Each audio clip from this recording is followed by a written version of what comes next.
anything actually becomes real only when we find it in our experience, only when it's experienced, perceived, understood in actuality and in reality by the person or by the man or woman who thinks about it, who idealizes it,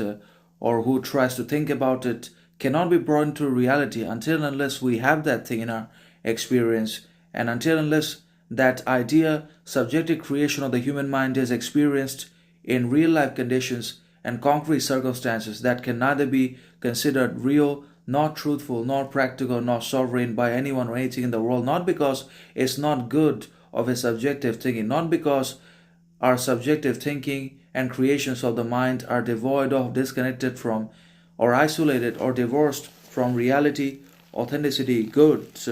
criticality, reason, and other education and standards, but because they have not been tried and tested in and true experience, but because they have not occurred or emerged yet in our experiences, because they have not still been found in our experiences, and we have not experienced them either. And because we have not experienced them in real life conditions and actual circumstances and concrete conditions and premises,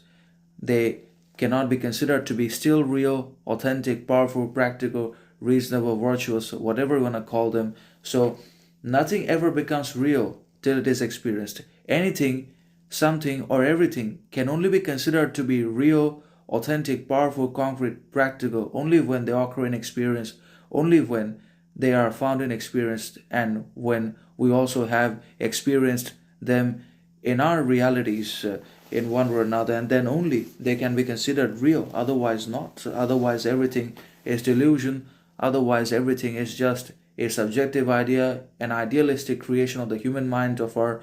pains, shortcomings, sufferings, desperations, circumstances. We create many different ideas encountering those problems into our lives, but anything and everything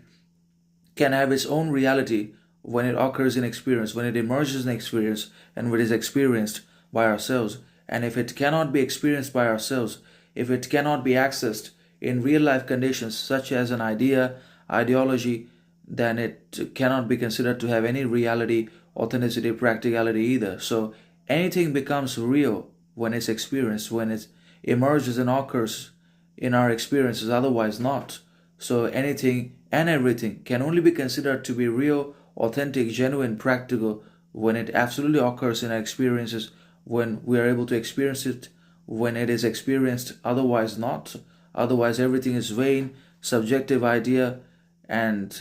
vain for fancies anyways. Just like the modern people are always